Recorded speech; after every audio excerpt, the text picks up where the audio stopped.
All right, we are back with Inside Nova Sports editor Dave Fawcett here, chatting more high school football with week 4 in the books here. Dave, how are you today? Good to see you. Good to see you, All Trevor. right.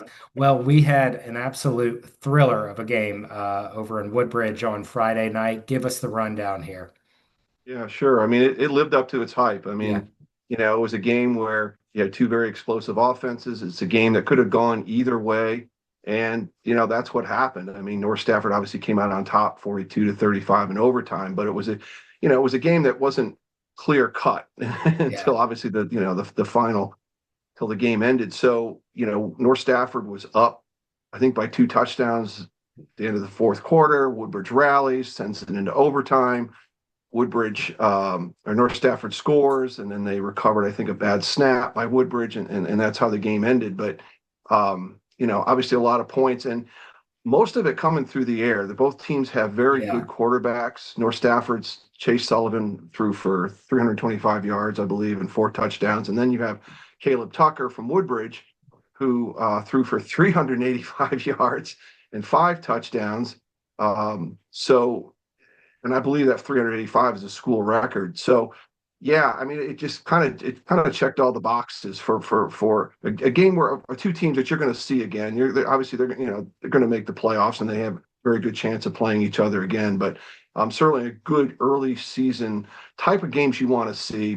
Teams will start getting to district play this week.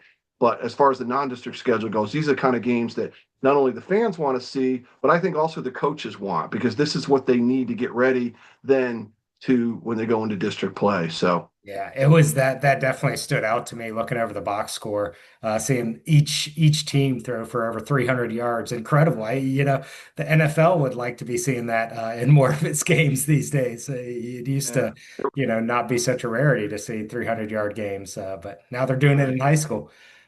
Pretty And they're pretty very cool. and they're very proficient. It's like it's not just kind of winging the ball and hoping someone catches it. I mean, I mean, in this day and age, you're going to see with the spread offense, it's more Mm, at the high school level, you're going to see more, more passing, but two very good quarterbacks and good receiving core as well. Penn State was there.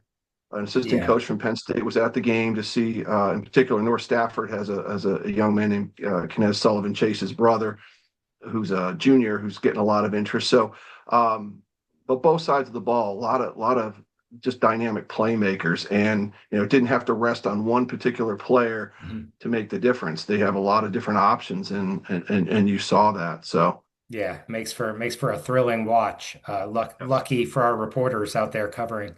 So we'll jump over to Forest Park.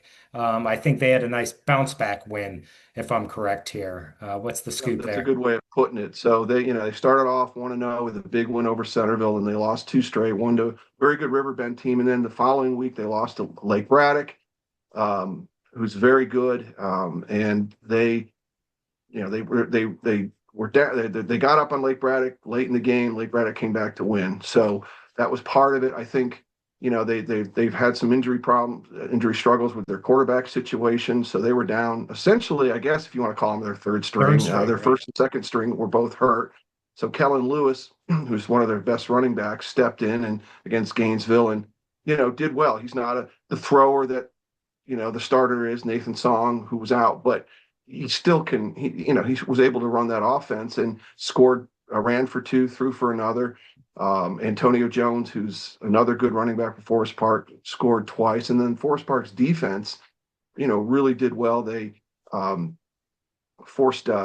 stopped Gainesville, I think, three times in fourth down and three times within the 20. And even though Gainesville is winless, they're still a good team, and Mhm. regardless of the record. And so I think that was just the kind of win that Forest Park needed as they get ready. They'll start district play this Friday against Potomac, and as they're looking to, obviously not only have a winning record but make the playoffs. This was the kind of game that they needed now that they, get into this position. The expectation is things will kind of get back to normal this Friday with Nathan Song should be back as quarterback, and then that's going to open up more things that they can do offensively. But Okay. what they had to work with and how they executed really Yeah. really came together. That makes sense. Throw one of your best athletes, just throw him in the position where he's going to be involved every play and see what Right. happens. So it panned Yep. out for him.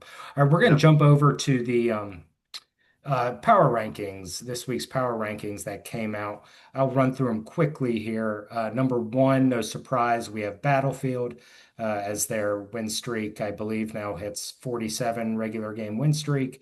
Battlefield 1, Colgan 2, Colonial Forge 3, Independence 4, and North Stafford 5. Dave, I know it's still early in the year. Anything jump out at you there? Is that about kind Well, of where you would expect we'd be? I think Colgan's certainly, I think, a little bit of a surprise. I think, given their sort of but they're 4-0, so they're going to be, based on their record, they're one of two teams that are still unbeaten in the region behind Battlefield, and so yeah, I mean, they're solid at number two. I don't think so. Battlefield's Battlefield. The other, Forge is Forge. Independence. You know, don't know a whole lot about them Mhm. because this is their first year at the Class 6 level, which is the state's largest classification. So I think, they host Battlefield this Friday in a game that could really have a lot of district um, title implications. I mean, it could give, the winner kind of the inside track. And so they're kind of the X factor there because teams usually, this region don't play Independence because they've been in a different region and another classification. Then obviously North Stafford is North Stafford. So yeah, I don't think so. I mean, it's 8 teams make the playoffs, all based on those PowerPoints. So every game of course matters, but I think Colgan's going to be the one, the interesting one to watch because they've never made the playoffs since the school opened in 2016. They've never had a winning record, and here they are already 4-0. So it's kind of neat to see that. I think the other ones are kind of expected, but Colgan's never been in this position, so it's cool to see. It is also, you mentioning them is a really good plug for, I know, a neat story you have coming out this week in relation to Colgan and some of their unique athletes. Can you give us just a little preview there of that story? Sure, yeah. So they have two deaf players on their varsity football team this season. The two young men have been a part of the program for a couple years, but um, you know, well, there's a couple things. They're obviously, even though they're deaf, they're very much a part of that team, and football has been a big help to them to be able to kind of adjust to life, especially at a big high school like that, and feel included and feeling like they belong, even though they can't hear.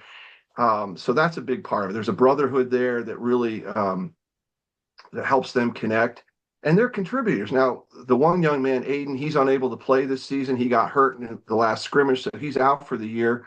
But he's at all the games and certainly supporting his team. But Skylar Ferguson, who's the other young man who's hard of hearing, he's their senior defensive end, and he's leading the team in sacks. So it's not like these guys are just roll. They're. I mean, if Aiden it was healthy, he would have been a starter this year. He was slated to start. So these are guys who aren't just there; they're contributors, and they're a big. Skylar obviously a big part of this 4-0 start. That's really, kind of been a really big deal, not only for the school, obviously, but then just to see, it's nice to see something different. Yeah, yeah. Well, I certainly hope folks will kind of log in and give that story a read. And I know we have some really nice photographs to go along with it. So as always, I know it'll be a really terrific, touching story, Dave. Thank you. And I think you kind of alluded to it earlier. I think for kind of our marquee matchup on Friday involving Independence, I believe, correct? So give Yes. us kind of the lay of the land on that Sure. So, game. yeah, like I mentioned earlier, real quick, that Independence is out in Loudoun County in Ashburn. They opened it, I think, in 2019. They started as a Class 3 school, but as enrollments increased, now they've gone up to Class 6. Usual playoff contender. They've got a quarterback out there. I think he's a 4-year starter, Nick Nassib. He's thrown for over 5,000 yards and 40 touchdowns in his career. They have a new offensive coordinator and a name that I'm sure everyone would recognize who knows Northern Virginia football, Mickey Thompson, who was at Stonebridge for a number of years, started the program there, won 3 state titles, retired, has come out of retirement. He's working now with RJ Windows, who's Independence head coach, and RJ was on Mickey's staff at Stonebridge. So, um, they're like I said earlier, I don't know a whole lot about them because these schools haven't faced them, but they're good. And Yeah, so I know Battlefield certainly looking at this, they're looking at every game, but this one in particular, like as the district starts, hey, this could be a very back and forth game because of not only their what they bring to the table, but their this season, but just their tradition there. So even though they're a relatively new school, right.